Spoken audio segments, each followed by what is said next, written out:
Y continuamos aquí en Cuestiones y Contrapuntos. Estamos con nuestro primer invitado de hoy, con el licenciado Pablo Marchese. Gracias por estar acá, Pablo. Siempre un placer. Buenas noches. Y tenemos el teléfono, ustedes se pueden contactar con nosotros. Sí, nuestro teléfono es 156-517-6612. Recuerden que como estamos en vivo, solamente nos van a poder mandar mensajes por WhatsApp, por escrito, nada de audios ni llamados, por favor. Bueno, mañana es el Día de la Bandera, Pablo, se festeja el Día de la Bandera. Se conmemora el Día de la Bandera. ¿Cuál es la importancia de la bandera, no solo en términos simbólicos? Me imagino que cuando se creó ya por 1812 también tendría un carácter político y también militar. Tenía todos los aspectos. Indudablemente Belgrano, cuando desafía una orden del gobierno de la época, del primer triunvirato, él no estaba de acuerdo en utilizar solamente la escarapela. Hagamos un poquito de raconto brevemente, ¿no? Estábamos en conflicto extraoficialmente con España. ¿Y por qué digo extraoficialmente con España? Porque supuestamente luego de la Revolución de Mayo nosotros habíamos jurado acatar, ¿no?, directamente a el deseado, que era el rey Fernando VII, que continuaba prisionero de Napoleón. Lógicamente esto era una contradicción. Si desplazamos al virrey y ocupamos su lugar con un gobierno patrio, no tiene sentido guerrear con él. Y sin embargo lo que estábamos haciendo era desafiar la autoridad centralista de lo que hasta ese momento había sido la Junta Central de Sevilla, que había caído en manos finalmente del inmenso ejército napoleónico, casi 200.000 hombres, para poder terminar con la resistencia en su país. ¿Qué ocurre entonces? El gobierno, en este caso hablamos de la primera junta, luego la junta grande y finalmente el primer triunvirato, trata de lograr el control de todo el territorio del antiguo virreinato, el Río de la Plata, que se había transformado en Provincias Unidas del Río de la Plata. Con esta denominación ya te das cuenta que estamos hablando de otra realidad política, geopolítica. Necesita asegurarse el control de los recursos. ¿Esos recursos cuáles serían? Los de Potosí, el mineral de plata, que formaba parte de nuestro virreinato y que sin embargo todavía era disputado por el virreinato del Perú, aunque ya legalmente no le pertenecía. Ante las circunstancias por las cuales Belgrano destaca, recordamos que hizo una campaña en Paraguay, que si bien fracasa militarmente... Y en esas campañas, por ejemplo, sí, en esas primeras campañas, esas primeras batallas, ¿no teníamos bandera?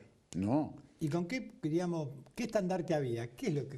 Ese era el problema. ¿Qué utilizamos oficialmente? Y acá viene la contradicción.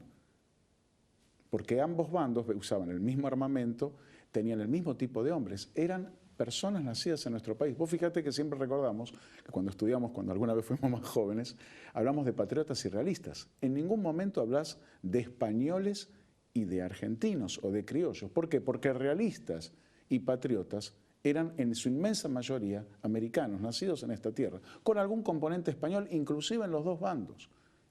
Pero oficialmente todos decían servir al rey. Por lo tanto, ¿qué bandera podíamos utilizar? Oficialmente ninguna.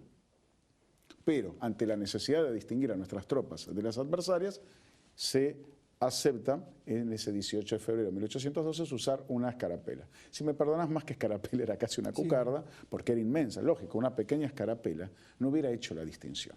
Belgrano es ahí donde se excede, que decide, no, si realmente estamos representando los intereses de las Provincias Unidas, para las tropas sería muy importante tener una enseña, entre comillas, llamémosle nacional, de estas Provincias Unidas. Y acá viene la cuestión, ¿cuáles eran los colores? Los colores no podían ser otros que los de la escarapela. Esto era elemental. No se iba a usar ni el gualda. Pero no cuando hablas de nuestros colores, uno si observa, ve banderas azules y blancas, ve banderas celestes y blancas. ¿Cuál es el color de nuestra bandera? Mira, no se sabe con certeza porque la famosa bandera que creó Belgrano y que desplegó directamente sobre las baterías Libertad e Independencia cuando fueron creadas el 27 de febrero de 1812, no se conservó. Hay una réplica se supone muy similar, pero que conserva el gobierno del Estado Plurinacional de Bolivia, que se supone que puede ser esa primera enseña, pero lógicamente con el correr de los años... verdoso, o yo lo vi en un azul verdoso, bueno, digamos. Recordad que con el paso del tiempo pudo haberse alterado.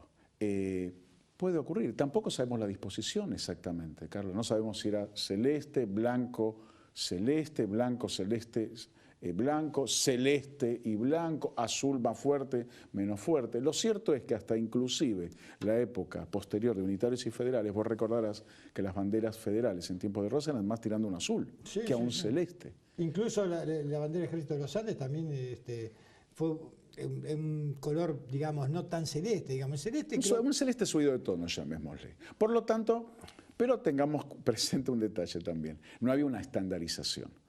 Ahora, la discusión sería desde un punto de vista ideológico, ¿qué quería representar esos colores? Yo particularmente me inclino a que dentro de sus ideas monárquicas constitucionales, Belgrano tomó los colores borbónicos para instalar en América una monarquía, en las Provincias Unidas, una monarquía de carácter constitucional, que podía ser con algún descendiente. Se habla de dos versiones, esto no está realmente. Hablan del manto de la Virgen, ¿no? No está definido, si es un descendiente de los incas, cosa que dudo, no porque no fuera, que lo estaría en su derecho de pensar así, pero creo que más se inclinaba por una monarquía europea y prácticamente convencido que tendría que ser borbona. Ahora, la cuestión era un doble juego. Descendiente directo de Fernando VII o de su hermana Carlota Joaquina, que estaba casado con Juan de Braganza y que mantenía la corona de Portugal desde su exilio en Brasil. Esto no está tampoco muy claro porque tampoco lo dejó por escrito. Ahora, ¿qué papel jugaba en esa época la Iglesia? Y la Iglesia era muy importante, tenía mucha presencia, inclusive para... ¿En los dos bandos? Sí, pero en realidad... sabía jugar con tirios y troyanos. ¿Por qué? Porque así como teníamos sacerdotes ultramontanos que encerrados en la causa del rey, también teníamos un sector que entre comillas podríamos denominar progresista y que estaba con la revolución. Y Belgrano, a pesar de sus ideas de avanzada, progresistas, un fisiócrata latinoamericano, ilustrado, no dejaba de ser por eso creyente. Y entendía muy bien lo que podríamos definir hoy como religiosidad popular. Por eso, como vos dijiste muy bien, encomendarse previo a las batallas de Salta y Tucumán a la protección del manto de la Virgen, entregar luego su bastón de manto luego de la victoria de Tucumán. ¿Fue Belgrano un fiel representante de su época? Totalmente, totalmente. Soy un convencido en ese aspecto. No te olvides que él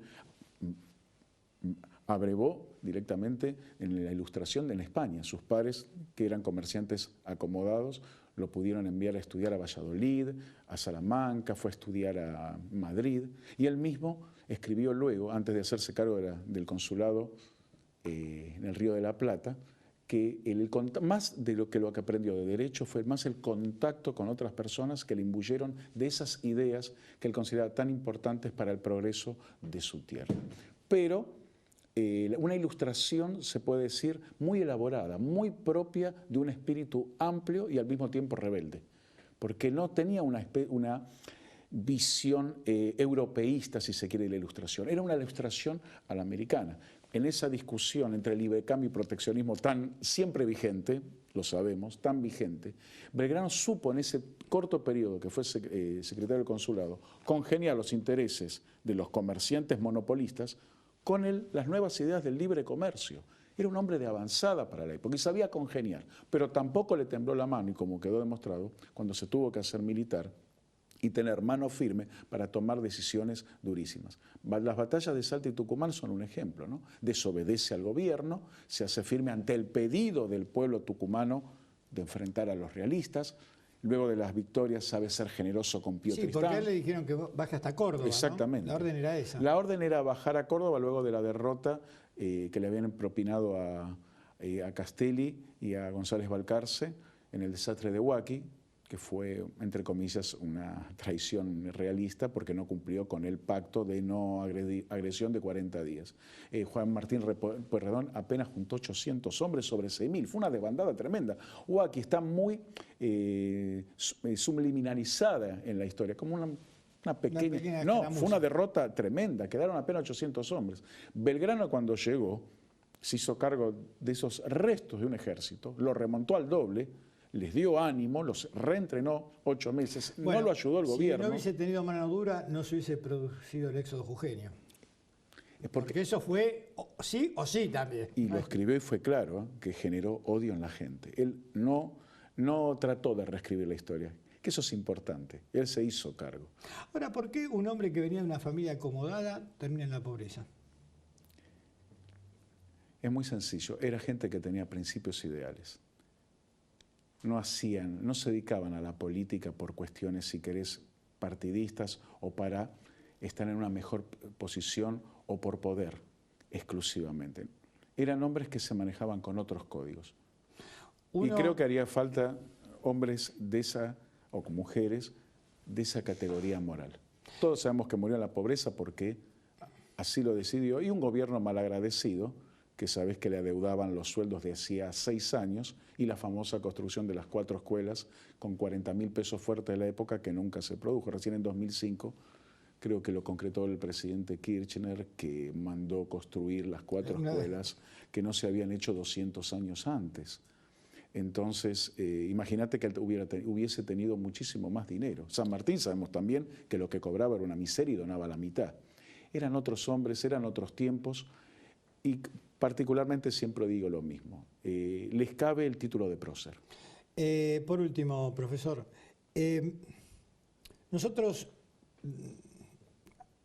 fuimos a la historia según la relatada por Mitre, ¿no es cierto? Exacto. Los famosos manuales de historia argentina. Después leímos otros libros, pero bueno. Quedó en la historia, digamos, Belgrano como el héroe. ¿Por qué quedó como el héroe bueno? Pero el origen, pensá esto que es muy sencillo. ¿Vos conocés en los inicios de la historia, del nacimiento de cada país, pueblo, civilización, cultura, algún inicio malo? Sí, los mitos fundacionales El mito fundacional. Ahora, la cuestión es, ¿están realmente los personajes de ese mito fundacional a la altura? Yo creo que en ese sentido nuestro país es afortunado. Nosotros normalmente nombramos a Belgrano y San Martín. Hace poco tiempo se ha incorporado Güemes y bien merecido lo tiene. Vos fíjate que es un personaje histórico más bien desdibujado, y sin embargo a él se debe que el plan sanmartiniano en cierto modo triunfase. Si él no contiene con mayor o menor éxito, porque fue la verdad, su guerra de escaramuza. Su guerra de escaramuza, y logra más o menos tener en el norte a los ejércitos realistas, San Martín no hubiese podido triunfar como triunfó, tranquilo, o sea, con las espaldas cubiertas. La retaguardia tenía. Exactamente.